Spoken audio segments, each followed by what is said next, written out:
Dis 'n manneding. Dis 'n manneding het die voorreg om weer met 'n man te gesels en dis 'n manneding om te praat oor Jesus Christus. Dis 'n manneding om 'n disipel te wees en dan disippels te maak. En ons is opgewonde om vandag te praat en ek het die voorreg om julle voor te stel aan 'n man wat ek in die 2000s ontmoet het. Hannes en sy vrou Mandy, maar meer oor dit. Dames en here, laat my toe om julle voor te stel vandag aan 'n man met 'n bediening in Johannesburg, Frontline City Church, en hy sal vir ons meer vertel daarvan. Dankie dat ons net kan kom en vir die manne jou storie kan vertel. Hannes, sê hallo. Hallo manne, hallo Dani. Dis 'n groot eer om hier te wees. Ek is opgewonde om met julle te gesels. Cool man, dankie Hannes. En dankie vir jou tyd en die geleentheid wat jy ons gee om met jou te gesels. En ek weet jy gesels maklik oor Jesus Christus, so dit was maklik. Die oomblik toe ek vir jou sê gesels manne ding, ons praat disippels, toe sê jy maar ek's 'n disipelmaker, ek's daar, so ek kom doen dit. So dankie vir die voorreg. En Hannes, elkeen van ons het 'n storie. Nou ons weet jy is 'n gewilde ou in Johannesburg en almal ken jou, maar daar's tog mense, dalk is daar 'n blou bil of twee wat jou nie ken nie. En kom vertel vir ons net so 'n bietjie van Hannes se storie asseblief. Dis hy. Ek is as jong man gered en ek sal 'n bietjie later daaroor praat, maar my hele lewe wou ek die Here dien, maar ek het wille draaie geloop, alles om die ding te ontwyk en so. So besigheid gedoen van jongs af, altyd gedroom oor besigheid. My pa was in besigheid, ek wou ook in besigheid gaan, het in Nysna groot geword en daarso met bote gespeel en laterand besigheid gehad in bote en baie geld verloor en dan kerke geplant in Port Elizabeth en saam met Daniel gewerk in 'n kerkplant in Pretoria op 'n stadium. En ja, die Here het ons na Johannesburg toe gebring en my groot claim to fame is dat ek al 3 keer bankrot gegaan het. So ek kan soos Paulus sê, ek weet hoe dit is om te hê en ek weet hoe dit is om nie te hê nie. Ek weet hoe dit is om geseënd te wees en ek weet hoe dit is wanneer niks gebede, niks werk nie en jy voel net asof die Here jou verlaat het. Maar daar's een ding wat ek kan sê na 40 jaar van die Here dien, is dat he has always been faithful. Hy is altyd getrou en hy bring ons deur elke moeilike tye en goeie tye. So my hart is om my mense te staan wat deur moeilike tye gaan en vir hulle te sê hou vas want Jesus het jou en hy gaan jou deur hierdie tyd kry. Sjoe, ja Hannes, dis so voorreg en dankie dat jy kom praat oor dit, want daar's soveel manne wat deur dit gaan en dan dink hulle is nou skielik is hulle nie meer goed genoeg vir die samelewing nie. En ek moet ongelukkig met jou saamstem van ek verstaan hoe dit voel om nie geld te hê nie, maar ek weet dat die mense om jou dit nie verstaan. Die dag wat jy vir iemand om jou vertel jy het nie geld nie, verstaan hulle nie wat nie geld beteken is nie. Maar dit daar gelaat, dis 'n storie wat ons op 'n ander dag gaan vertel. Ek weet jy wil bietjie later meer oor dit sê, maar kom ons gesels net eers gou bietjie verder met Hannes se storie. Jy het vroeër gesê jy's vroeg in jou lewe wedergebore. Wedergeboorte is so groot impak op 'n mens. Dit is so groot omdraai. En vir party mense gebeur dit vroeg in die lewe, vir ander gebeur dit laat in die lewe. En jy het nou reeds vir ons gesê dit het al vroeg gebeur, maar vertel vir ons in jou eie woorde, wat is wedergeboorte vir jou gewees? Hoe dit gebeur? En vertel vir ons net so ietsie van dit. Ek was 'n jong man in die koshuis op George gewees. Ek was stout gewees in die skool in Nysna en ek moes skool verlaat en my pa het my in die koshuis in George gesit. En elke naweek probeer ek een of ander buitemuurse aktiwiteit doen wat weggaan daai naweek. As die ouens 'n rugby toer gaan, dan speel ek rugby daai week. As die cricket ouens weggaan, dan speel ek cricket. En so kom dit een naweek dat daar geen iemand weggaan nie behalwe volksspele. Nou die jong manne sal skaars weet wat dit is, maar daar was 'n tyd dat ons snaaks aangetrek het en in onderbaadjies en die meisies in groot wye rokke gaan dans het. En ek vind toe uit, maar daar gaan omtrent 100 meisies op hierdie kamp en net so 3 mans, 3 seuns. En ek dink wel die odds is redelik goed. Ek sal op die kamp gaan maar gaan dans net om weg te kom uit die koshuis uit. So die Vrydag aand het ons so 9 uur se kant op die strand op Groot Brak gaan stap. En van die mense begin ou gesange sing en begin sing vir Jesus, Amazing Grace en sulke liedjies. En ek staan daar so verwonder. Hoe kan skoolkinders 10 uur op 'n Vrydag aand op die strand wil vir Jesus sing? ek het heel ander planne, ek het heel ander dinge in gedagte. Die heel laaste ding op my plan is om nou te staan hierso in die maanlig en liedjies vir Jesus te sing. Maar terwyl hulle sing, besef ek het in die kerk groot geword, ek is aangeneem, ek ken alles, maar ek het geen idee dat hierdie ouens, vir hulle is Jesus lewendig. Vir my is Jesus net 'n konsep. En 'n paar maande voor dit het iemand my gevra, glo jy in Jesus? En ek het hom so half gevloek en gesê, moenie met daai nonsens kom nie. My ouers het met my, die nonsens 'n korter, kragtiger woord gebruik. En ek het net gesê, nee, my ouers het my gedwing om kerk te gaan en ek het gekatkeseer en alles, maar ek gaan nie my lewe volgens dit lewe nie. En die oomblik toe ek sê, ek glo nie, toe glo ek, begin die Here in my lewe werk. En hierso staan ek as op 'n Vrydag aand, Maart 1983, en ek sê, Jesus, as jy regtig lewe, dan verduidelik vir my, wat moet ek nou doen om my lewe aan jou te gee? Volgende oggend, die hele nag is ek so halfdoenig met die Here en ek probeer iets uitwerk, is dit nou regtig, wat gaan aan, hoekom kan hierdie ouens sing van Jesus op 'n Vrydag aand, en ek weet nie eens meer hoe om te bid nie. En die volgende oggend voor ontbyt, staan 'n juffroukie op, en sy gee vir ons, hoe gee jy jou lewe vir die Here?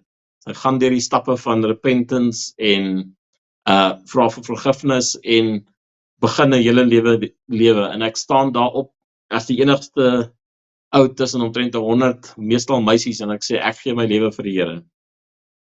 Voor die einde van die dag het ek my pa gebel en gesê, ek gaan dominee word.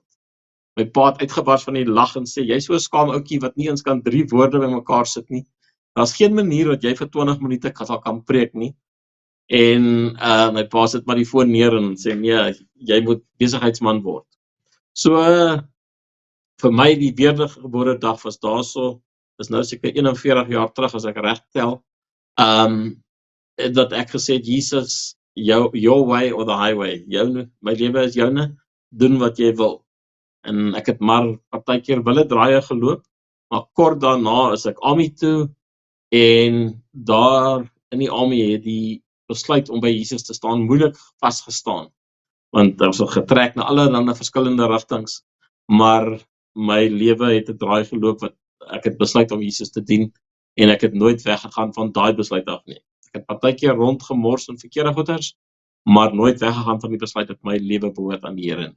Dankie Hannes. Dis so 'n mooi storie, en jy het nou ou herinneringe opgeroep. Ek kan onthou, ek het ook in die laerskool gevolkspele.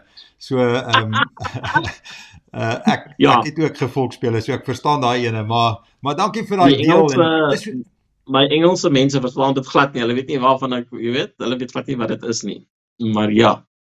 Ons Afrikaners, dis die voorreg dat jy met Afrikaanse sprekende mense praat, so hulle verstaan van volksspele, en ek weet daar's 'n paar manne wat in die chatbox vir jou 'n paar goed gaan vertel rondom volksspele, maar dit daar gelaat, want daar's 'n paar van hulle wat uit die kas het gaan klim rondom hulle eie volksspele, so dis goed so. Maar dankie Hannes. Jy het gesê COVID.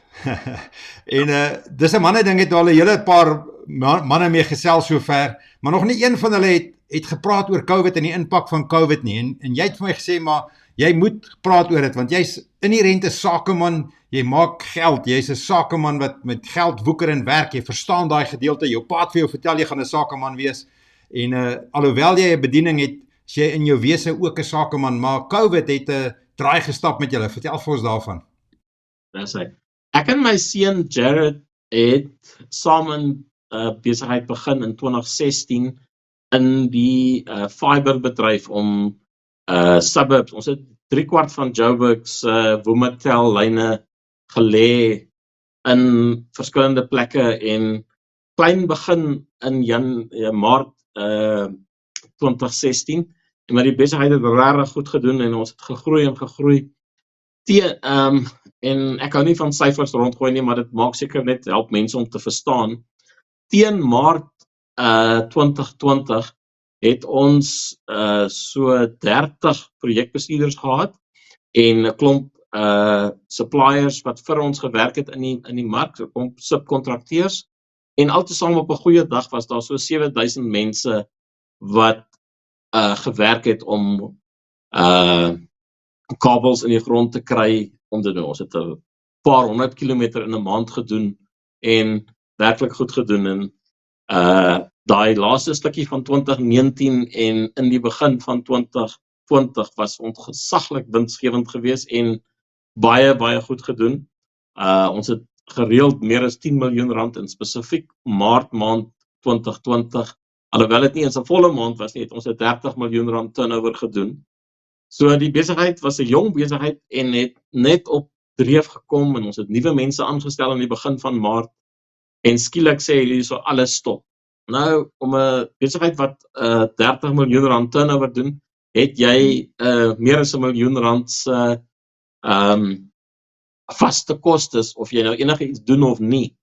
So ek onthou 'n gesprek wat ons het aan die begin van die lockout en sê nee, maar ons sal die manne vir 3 weke kan betaal. Ons gaan niemand kort betaal nie, ons gaan hulle voluit betaal vir daai tyd want ons glo ons kan dit doen, ons sal dit reg doen.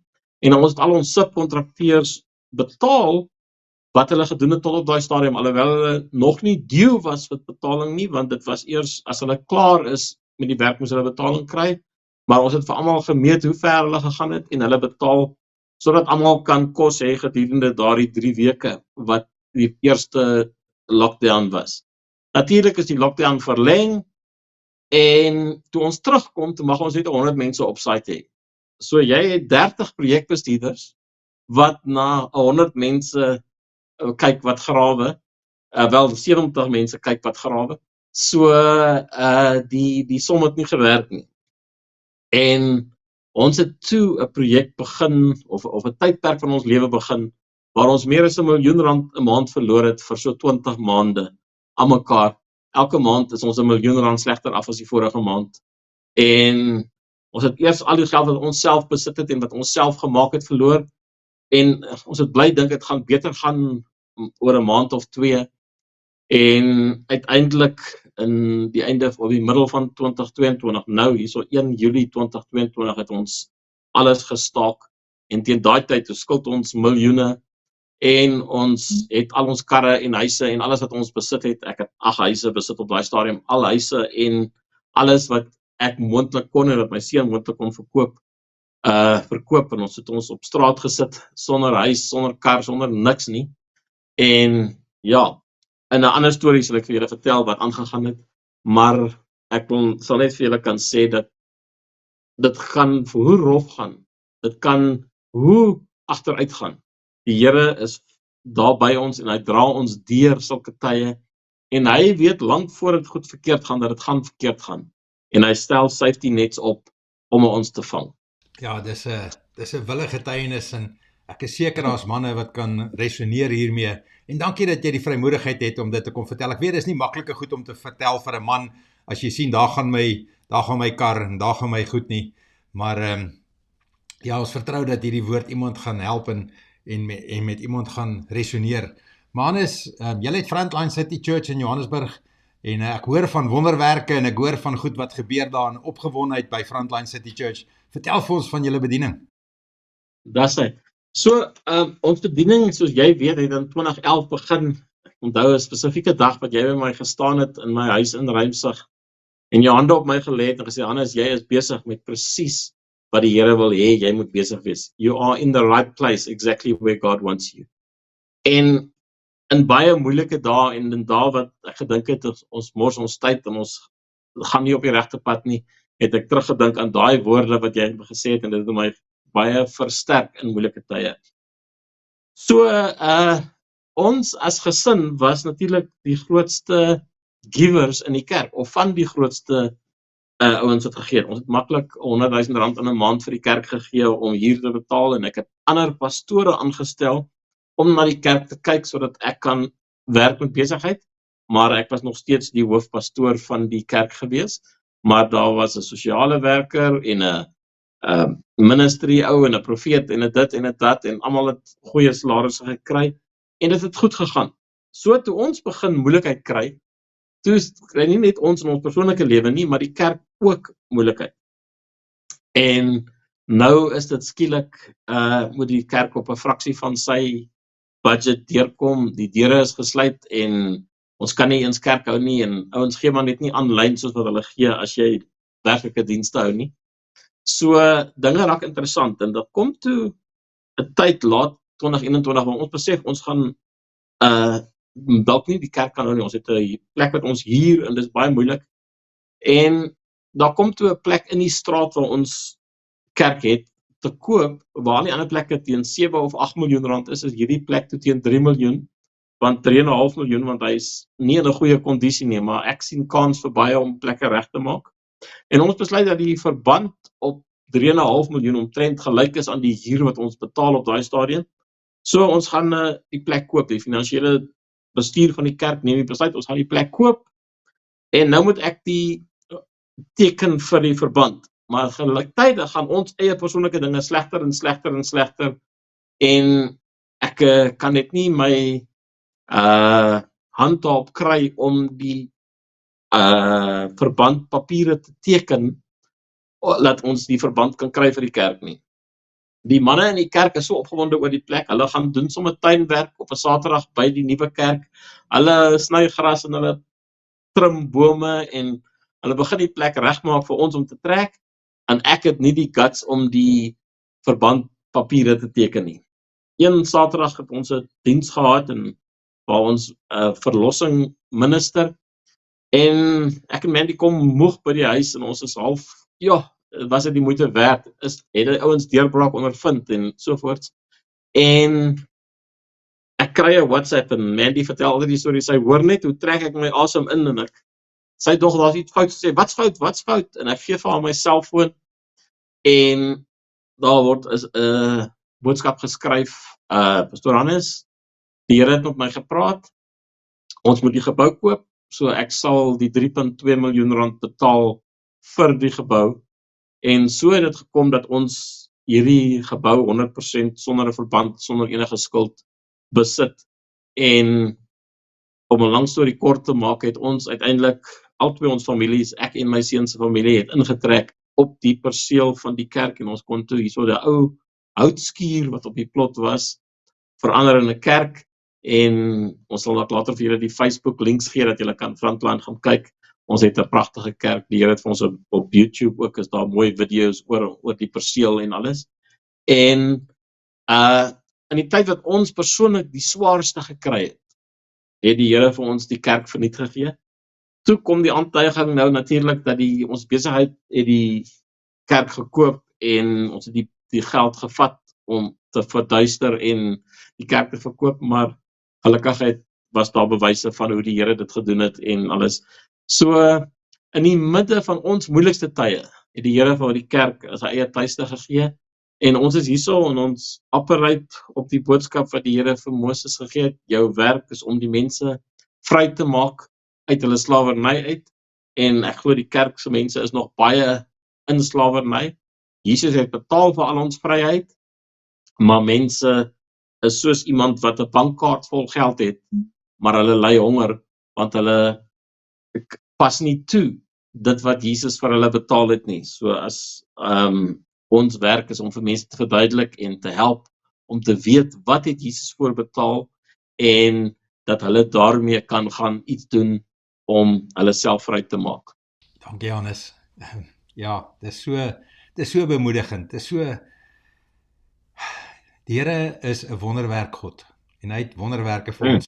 Ons is 'n nuwe bediening, so ons is ook in daai wonderwerk fase waar 'n nuwe bediening sien die wonderwerke makliker, want as dit nie so goed gaan en die geld so wild loop nie, dan sien 'n mens die wonderwerke in die klein goeders, en die Here is so groot voorsiener, maar ons as 'n bediening en myself, as 'n persoon, het die Here my opgerig om mense te bemoedig en mense aan te moedig en mense aan te spoor, en dankie dat jy die 2011 storie gedeel het, en mens vergeet sulke mylmerkers in jou lewe, maar hoekom ek dit noem is Afrikaans, want Hannes bedien in Engels, Hannes en Mandy bedien in Engels, en dankie Hannes dat jy besluit het dat jy met ons in Afrikaans gaan praat, maar daar's 'n rede vir hierdie Afrikaans praat, daar's 'n rede vir agter hierdie Afrikaans, en ek glo, hierdie disse manne ding is weer 'n pen in die grond vir jou, om te gaan terugkyk na wat die Here vir jou sê, rondom Afrikaans en die Afrikaanse man. So, Hannes, vertel jy vir ons die storie asseblief.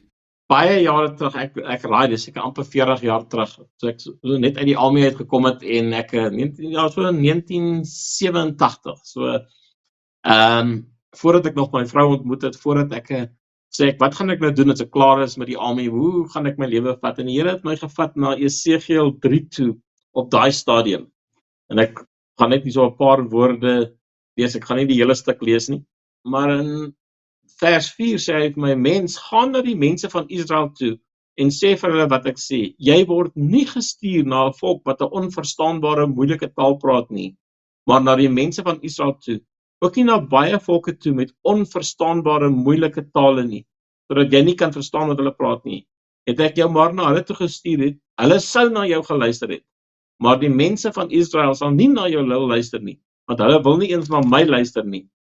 Al die mense van Israel is hardkoppig en onversetlik, maar ek maak jou net so onversetlik as wat hulle is, jou kop net so hard as hulle kop, soos 'n diamant harder as 'n rots, so maak ek jou kop. So toe ek daai versie gelees het as 'n jong 21 jaar, nee, ek was nog nie 21 jaar, toe jong 20-jarige man, toe verstaan ek dat die Here stuur my na die Afrikaans is, want op daai stadium was Engels vir my 'n baie moeilike ding, ek het gesukkel met Afrikaanse skool, ek het gesukkel met Engels, en nie geweet op daai stadium dat die Here vir my hierdie woord gee, ek gaan 'n Engelse vrou trou, en my familie gaan 90% Engels wees nie. So 'n maand of wat terug het, maak die Here my teruggaan na hierdie vers toe, en hy sê vir my, jy is geroep na die Afrikaanse manne toe, maar daar's omtrent geen Afrikaanse manne in jou kerk nie. Jy kan hulle op een hand tel, hoeveel Afrikaanse manne daar is. En ek begin bid om 'n kans om met Afrikaanse mense te praat, en spesifiek Afrikaanse mans. En net daarna maak jy toe kontak, Daniel, na 12 jaar, maak jy toe kontak en nooi my na hierdie toe. So ja, ek is opgewonde oor mans en veral Afrikaanse mans. In 2 Samuel 23 praat die Here van Dawid se dapper manne.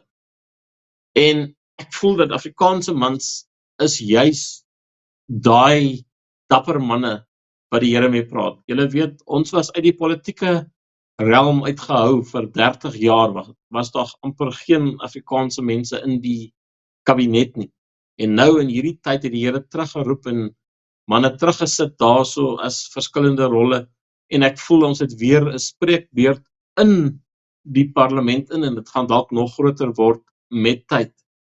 Maar wat ek sien wat gebeur is, meestal is dat vrouens is geestelik en hulle wil die Here dien, maar jy moet amper die mans half saamsleep, jy moet hulle amper smeek om kerk toe te kom, en daar's soveel mans wat so 1 voet in die hemel het en 1 voet in die wêreld het, en die Here sê, dis nie meer tyd vir rondmors nie. Ons ken in Revelation en dat die Here sê, I spit you out because you are lukewarm. Ekskuus, my Engels slaan nog bietjie deur, maar die Here sê definitief, ons kan nie lauwarm wees in hierdie tyd nie. Ons as mans moet ons plek opneem, en ons moet vas staan met waar die Here ons geroep het. So in 2 Samuel 23 praat daar so 'n hele lys van die dapper dinge wat die mense gedoen het.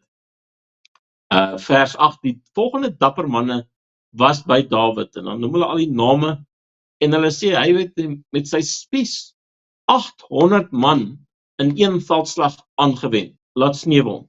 So, die kerk vandag is amper half gebou rondom vroue, die kerke se klere is half pinkerig, en alles is net gemaak om die vrouens gemaklik te maak, en mans kry nie meer 'n kans om mans te wees nie.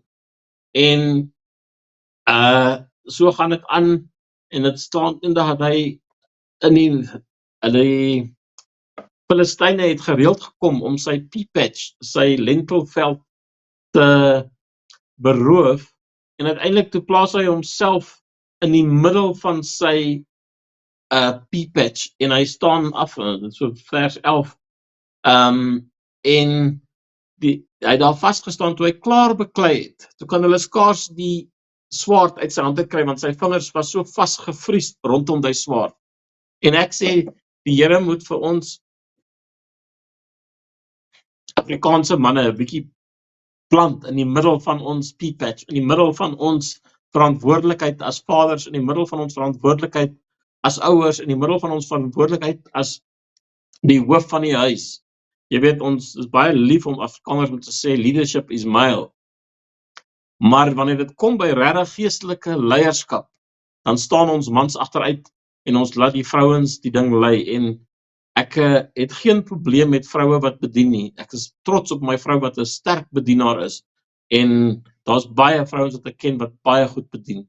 Maar dit is nie 'n verskoning vir mans om agteruit te staan nie, veral nie vir ons Afrikaanse manne nie. Ons moet stap in die geestelike dinge in, ons moet stap in die dinge van die supernatural en ons moet ons plek inneem.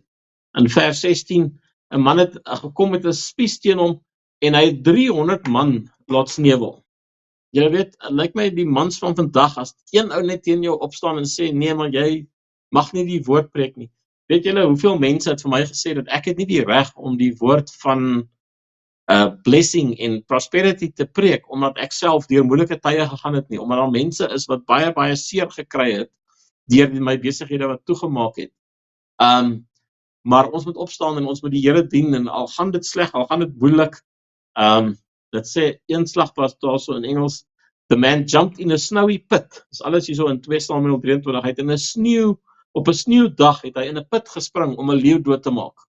Maar weet julle, die leeu van die duiwel brul net so een slag, dan hardloop die manne van hierdie generasie weg. En ek roep nou, op hierdie dag, voel ek die Here het vir ons gesê, kom by mekaar, staan saam, kyk na mekaar en hardloop met dit wat die Here vir jou gee. Daar's nie meer tyd van saggeaarde nice ouens nie. Ons kan nie nice ouens wees nie, ons moet good mense wees. Ons moet mense wees wat kan ons man staan in hierdie tye. En die Here soek manne wat kan ernstig agter die dinge van die duiwel afgaan. Terwyl ons in beheer is, word die Bybel uit die skool uitgeneem. Terwyl ons in beheer is, kry die LBQ, al daai ander snaakse name, al hoe meer vatplek in ons plek. Saam bly is nie meer 'n sonde nie, dis half die regte ding om te doen vir die Suid-Afrikaanse mans. Ons gaan eers die ding test drive vir 'n paar jaar en dan gaan ons besluit om te trou. Dis tyd dat manne vas staan en sê, ons gaan dinge die manier van die Here doen en nie meer kompromieer op dit wat belangrik vir die Here is nie. Dit is tyd dat ons vas staan op wat sê die woord van die Here. Die woord van die Here sê, ons kan nie rondslaap nie. Ons kan nie mans met mans slaap nie. En ons is baie gou om homoseksuele manne aan te vat, terwyl ons self met ons girlfriend bly en sovoorts. En ek voel die Here sê vandag vir die mans van Suid-Afrika, staan jou man, hoor wat die Here sê en kom vry van al die dinge van die duiwel. Ja, preach it brother, preach it. En laat so 'n bietjie van al bietjie oor my woorde daar. So 'n bietjie van Hannes opgestaan daar. Dankie Hannes. En dankie dat jy dit kom deel. Ons is nie bang nie. By disse manne ding praat ons van manne moet konings, priesters en profete wees in hulle huis. En dankie dat jy in daai rigting gegaan het en daar praat en ons kom eer jou vir jou staan en die Afrikaanse man en ons sien uit na wat gaan gebeur. Maar tyd het ons ingehaal. Ons gaan moet groet, ons gaan moet sê totsiens en dit was 'n voorreg om met jou te gesels en dis 'n manne ding, praat met manne wat disippels maak. Maar Hannes, ek sien jy wil groet maak. Kom ons gee jou net nog so een kans. Ek sien daar's nog so 'n woord binne in jou. Bemoedig die manne, vertel vir die manne net so ietsie. Gee vir die manne iets wat hulle kan bemoedig, waarna hulle kan gryp in hierdie tyd. Manne, my woord vandag vir julle is, ek weet daar's so baie van julle wat seer gekry het, wat nie meer plek vir jouself in die lewe sien nie. Besigheid, kerk, 'n huwelik, familie, ernstig het jy seer gekry, ernstig het iets jou geskop, dat jy nie kan weet hoe om vorentoe te gaan nie. Jy het dalk geval, en die Here sê, dis nie hoeveel keer jy val nie, dis hoeveel keer jy opstaan. As jy mense wil diskwalifiseer, ek is die mees gediskwalifiseerde persoon in die wêreld. Ek het genoeg droog gemaak vir 10 lewentye. Maar weet jy wat, ek vertrou die Here en ek staan op en ek sê, Here, vergewe my, maak reg en ek begin weer. En soos ek dit doen, gebeur iets. En daar gebeur 'n wonderwerk wat die Here sê, maar wag, weet jy wat? Ek kan iets doen met hierdie gebroke mens. Ek kan iets doen met hierdie man wat meer geval het as almal. Paulus sê, I'm the number 1 sinner in the world. Wel, ek is nommer 1 nog voor jou, Paulus, moenie worry nie. So, al wat ek kan sê is dat vind in julle 'n nuwe ding. Jesus sê, ek is lief vir jou, meer lief vir jou, omdat jy droog gemaak het, as vir die wat alles perfek doen. Toe hulle vir Jesus vra, wat soek jy tussen die mense wat gebroken is? Toe sê hy, genees Heer, kom nie vir die gesondes nie, maar wel vir die siekes. So as jy vandag aan enige plek in jou geestelike lewe siek voel, dan wil ek vir jou sê, kom terug na Jesus toe. Hy het 'n plan vir jou, en hy wil iets wonderlik deur jou doen, en jy is geroep om Suid-Afrika aan te raak.